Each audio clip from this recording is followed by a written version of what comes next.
আসসালামু আলাইকুম প্রিয় বন্ধুরা, আশা করি ভালো আছেন। আপনাদের মাঝে আজ যে রোগটি সম্পর্কে বিস্তারিত আলোচনা করবো সেটা হলো অ্যাপেন্ডিসাইটিস। আজ জানাবো এই রোগটি কোথায় হয়, কেন হয়, এই রোগটি হলে কি করণীয় এবং এর চিকিৎসা কি। তবে তার পূর্বে যারা আমার এই প্রোফাইলটি ফলো দিয়ে রাখেন নাই তারা ভিডিও দিয়েছে ফলো বাটনে চাপ দিয়ে সাথে থাকুন, যাতে নতুন নতুন রোগ সম্পর্কে বিস্তারিত জানতে পারেন। তো চলুন শুরু করা যাক। অ্যাপেন্ডিসাইটিস আমাদের এই পরিপাকতন্ত্র অর্থাৎ পাকস্থলীর পথে ক্ষুদ্রান্ত্র সৃষ্টি হয়। ক্ষুদ্রান্ত্র শুরুর শেষে বৃহদান্ত্র শুরু হয়। এই ক্ষুদ্রান্ত্র শেষে এবং বৃহদান্ত্র শুরু থেকে একটা সিগাম থাকে, আর ইলিয়া ফোঁথার মধ্যে একটা ইলিয়াম থাকে। ওটা ওখানে কোনোভাবে প্রদাহ হলে তাকে অ্যাপেন্ডিসাইটিস বলে। অর্থাৎ পরিপাকতন্ত্র ক্ষুদ্রান্ত্র বৃহদান্ত্রের সংযোগস্থলের নিচে সিকামের লম্বা কেঁচের মধ্যে একটা ফাঁপা অংশ থাকে, এটি অ্যাপেন্ডিক্স ভার্মিফর্ম বলে।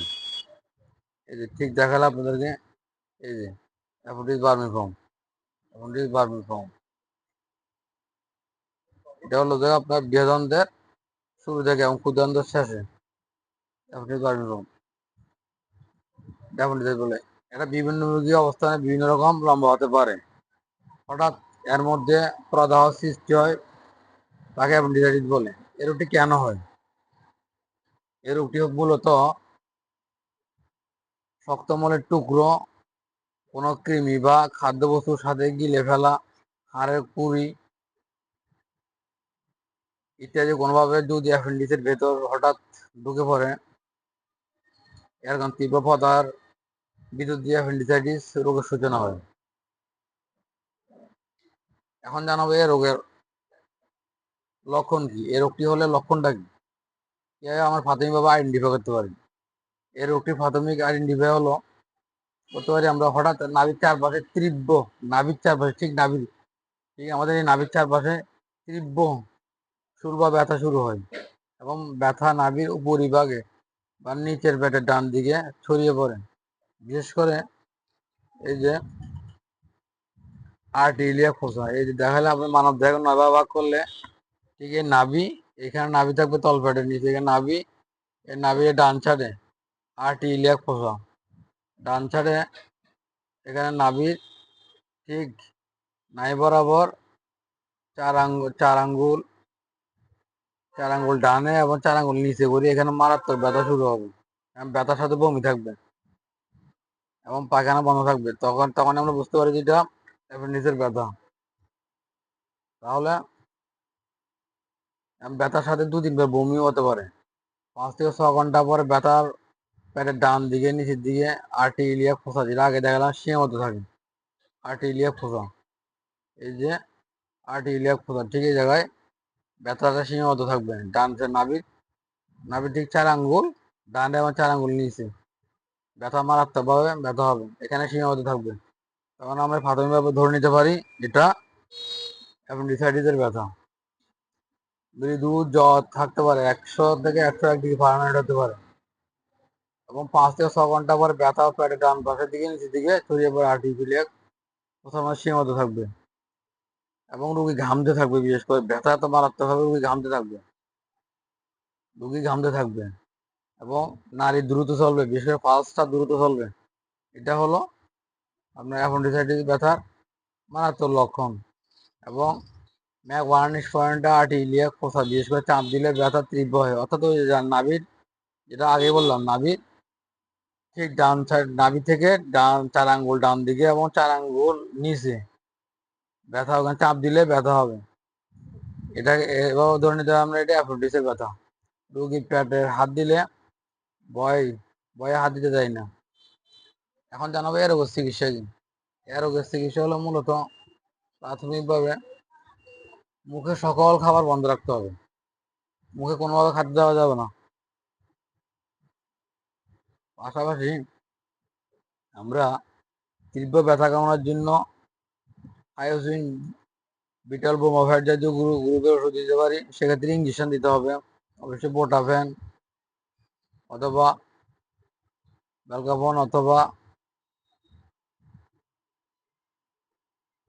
ফাইসোমাইড এই জাতীয় ইঞ্জেকশন দিতে পারি আমরা একটি অ্যাম্পল মাংস পেশিতে, গভীর মাংস পেশিতে অর্থাৎ ইন্টারমাসকুলারে 6 থেকে 8 ঘন্টা পর দিতে হবে। অথবা এর পরিবর্তে আমরা ইঞ্জেকশন মারাত্মক ব্যথা হলে, মারাত্মক ব্যথা অবশ্যই থাকবে, ইঞ্জেকশন বিশেষ করে টামাডল বা অ্যানাডল, প্যারাডাইনল অথবা অ্যানাডল এই জাতীয় ইঞ্জেকশন দিতে পারি টামাডল গ্রুপের। সেক্ষেত্রে একটি অ্যাম্পুল মাংসপেশিতে দৈনিক 2-3 বার দেওয়া যেতে পারে। এ ধরনের রোগীর রোগ নিশ্চিত হলে ব্যথা কমানোর জন্য যখন দেখবো যেটা অ্যাপেন্ডিসাইটিস ব্যথা, তখন আমরা পাশাপাশি ডাইক্লোফেনাক সোডিয়াম জাতীয় ইঞ্জেকশন দিতে পারি। সেক্ষেত্রে ইঞ্জেকশন ডাইক্লোফেনাক, ইঞ্জেকশন ভলটালিন এই জাতীয় ইঞ্জেকশন দিতে পারি। একটি অ্যাম্পুল 12 ঘন্টা পর মাংসপেশিতে করতে হবে। পাশাপাশি আমরা ইঞ্জেকশন দিতে পারি সেফটি একজন ইঞ্জেকশন অবশ্যই স্যালাইনের সাথে দিতে পারি, অথবা ট্রাক্সিয়া দিতে পারি। সেফটি একজন গ্রুপের ইঞ্জেকশন বিশেষ ট্রাকসন, অ্যারিস্টন এই যে ইঞ্জেকশন দিতে পারি আমরা সে পথে ধীরে ধীরে আস্তে আস্তে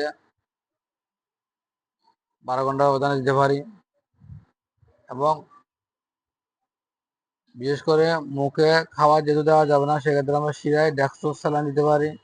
ডেক্সট্রোজ স্যালাইনের সাথে ভিটামিন জাতীয় জিনিস, বিশেষ করে বি কমপ্লেক্স জাতীয় ইঞ্জেকশন দিতে পারি।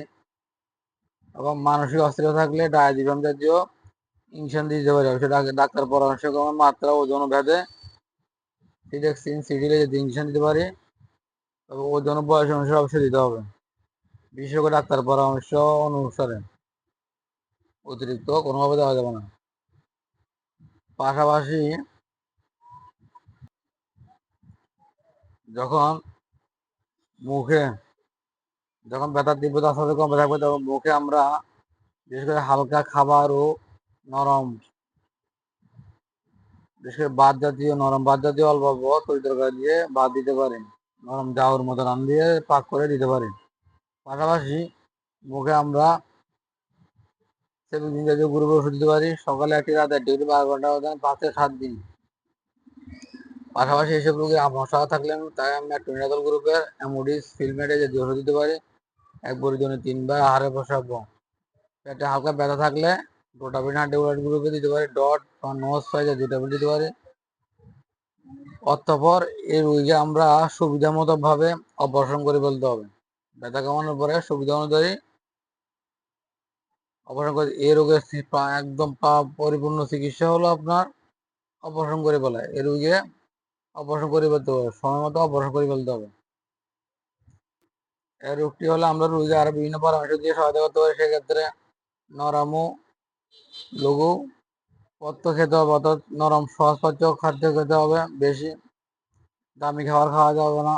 খাবারেরও উত্তম চিবিয়ে ভালো করে খেতে হবে। ভালো চিকিৎসকের অধীনে অস্ত্রোপচার করে অপারেশন করে ফেলা ভালো। এবং বিশেষ করে এই রোগটি হলে আমরা বিভিন্ন বন ওষুধি দিয়ে চিকিৎসা করতে পারি। সেক্ষেত্রে খোসাসমেত মসুরের ডাল সিদ্ধ করে উপরে পরিষ্কার থেতালো পানি আধা ঘন্টা পর 2-3 ঘন্টা খেলে উপকার পাওয়া যায়। হ্যালো বন্ধুরা, আজ এ পর্যন্ত। আবার ফিরে আসবো নতুন কোনো রোগ সম্পর্কে বিস্তারিত আলোচনা করার জন্য। যতক্ষণ সাথে থাকুন। ভিডিওটি ভালো লাগলে লাইক, শেয়ার ও কমেন্টস করে অন্যকে দেখার সুযোগ করে দিন। এতক্ষণ তো ভিডিও দেখার জন্য অসংখ্য ধন্যবাদ। আসসালামু আলাইকুম।